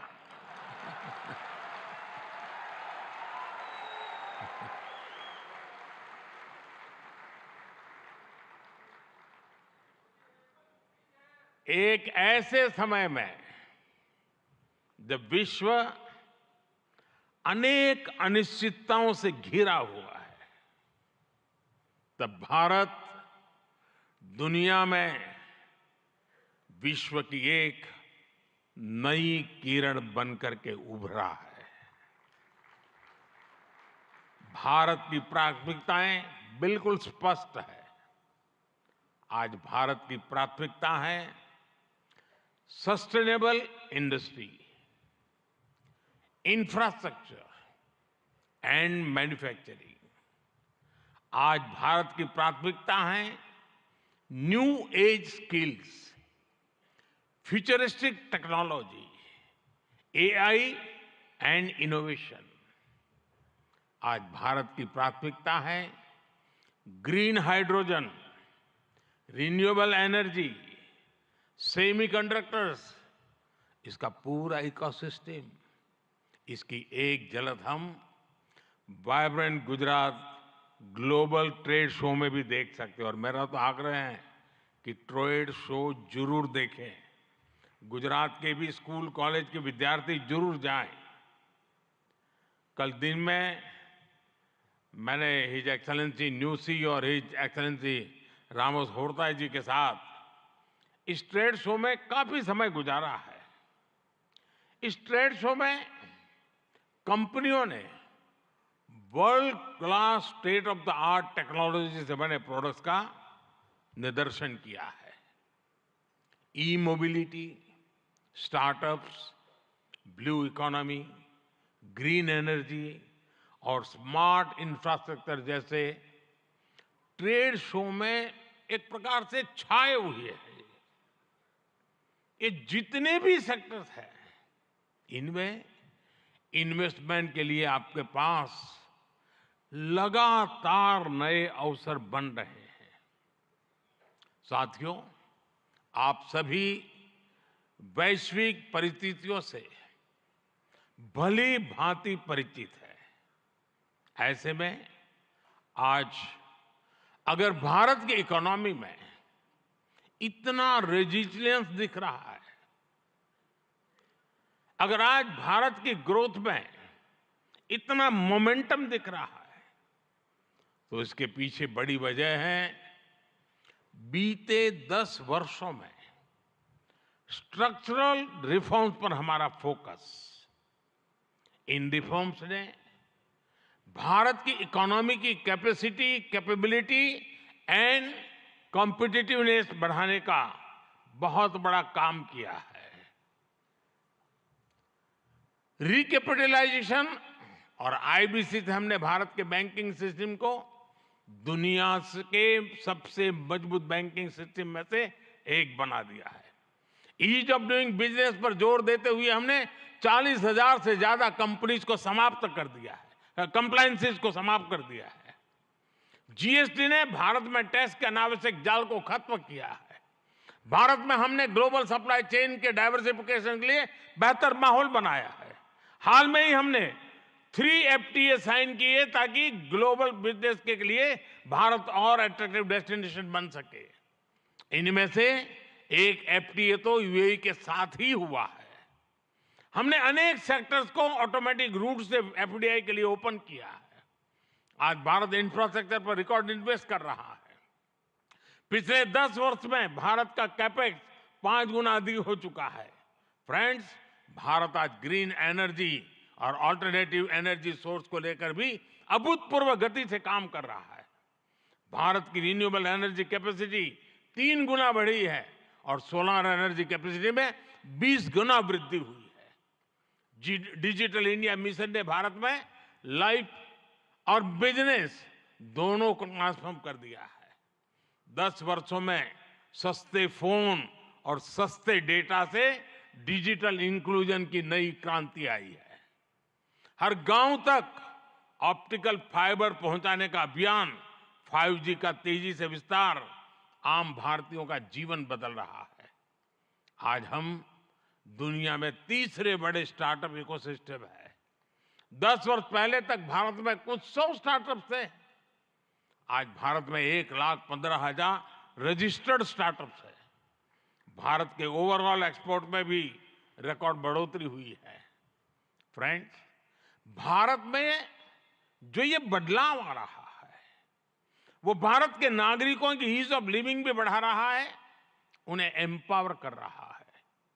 हमारी सरकार के 5 वर्षों में 13.5 करोड़ से ज्यादा लोग गरीबी से बाहर निकले हैं। भारत में मिडिल क्लास की एवरेज इनकम लगातार बढ़ रही है। भारत में फीमेल वर्कफोर्स के पार्टिसिपेशन में भी रिकॉर्ड वृद्धि हुई है। भारत के भविष्य के लिए ये बहुत अच्छी संकेत है और इसलिए मैं आप सभी का आह्वान करूंगा कि भारत की इस विकास यात्रा से जुड़िए, हमारे साथ चलिए। साथियों, लॉजिस्टिक्स को लेकर ईज ऑफ ट्रांसपोर्टेशन के लिए भी भारत में आधुनिक पॉलिसीज पर काम हो रहा है। 10 साल पहले भारत में 74 एयरपोर्ट थे। आज भारत में 149 एयरपोर्ट्स हैं। भारत का नेशनल हाईवे नेटवर्क पिछले 10 सालों में करीब करीब 2 गुना हो चुका है। 10 सालों में हमारा मेट्रो ट्रेन नेटवर्क 3 गुना से ज्यादा बढ़ चुका है। गुजरात हो, महाराष्ट्र हो या फिर हमारी ईस्टर्न कोस्ट लाइन हो, इनको आज डेडिकेटेड फ्रेट कॉरिडोर से जोड़ा जा रहा है। भारत में आज अनेक नेशनल वाटरवेज पर एक साथ काम चल रहा है। भारतीय पोर्ट्स का टर्न अराउंड टाइम आज बहुत कॉम्पिटिटिव हो गया है। G20 के दौरान जिस India middle east Europe economic corridor की घोषणा हुई है, वो भी आप सभी इन्वेस्टर्स के लिए बहुत बड़ी बिजनेस अपॉर्चुनिटी है। फ्रेंड्स, भारत के कोने कोने में आपके लिए नई संभावनाएं हैं। वाइब्रेंट गुजरात समिट इसके लिए भी एक गेटवे की तरह है, गेटवे टू द फ्यूचर। और आप भारत में सिर्फ इन्वेस्टमेंट ही नहीं कर रहे, बल्कि यंग क्रिएटर्स और कंज्यूमर्स की एक नई जनरेशन को भी शेप कर रहे हैं। भारत के एस्पिरेशन से भरी यंग जनरेशन के साथ आपकी पार्टनरशिप को वो रिजल्ट लाकर दिखा सकती है जिसकी आपने कभी कल्पना भी नहीं की होगी। और इसी विश्वास के साथ एक बार फिर आप सभी का वाइब्रेंट गुजरात समिट से जुड़ने के लिए मैं हृदय से बहुत बहुत आभार व्यक्त करता हूं। और मैं आपको विश्वास दिलाना चाहता हूं कि आपके सपने ये मोदी का संकल्प है।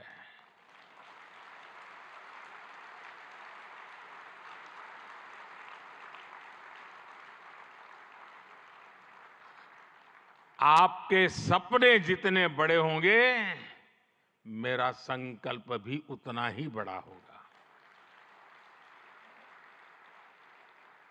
आइए, सपने देखने के अवसर अनेक हैं, संकल्प पूरा करने का सामर्थ्य भी मौजूद है। बहुत बहुत धन्यवाद। माननीय प्रधानमंत्री महोदय, आपके प्रेरणादायक उद्बोधन और गुजरात की विकास कहानी में सक्रिय रूप से भाग लेने के लिए, सभी को प्रोत्साहित करने के लिए एवं आपकी प्रेरक उपस्थिति के लिए हम भी आपका बहुत बहुत धन्यवाद करते हैं। We extend our heartfelt appreciation for the same. एक बार फिर यहाँ उपस्थित सभी गणमान्य अतिथि एवं समस्त सभागण का हम आभार व्यक्त करते हैं। बहुत बहुत धन्यवाद।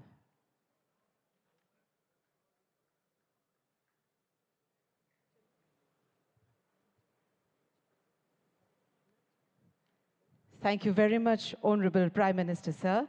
We also extend our heartfelt thanks to His Excellency Sheikh Mohammed bin Zayed Al Nahyan, His Excellency Mr. Jose Ramzorta, His Excellency Mr. Philip Newsey, His Excellency Mr. Petre Fiala. And the dignitaries, you will be escorted for the lunch by ushers. So we request you to kindly cooperate. We let first the esteemed dignitaries, our Honorable Prime Minister, sir, and His Excellencies to depart, and then, according to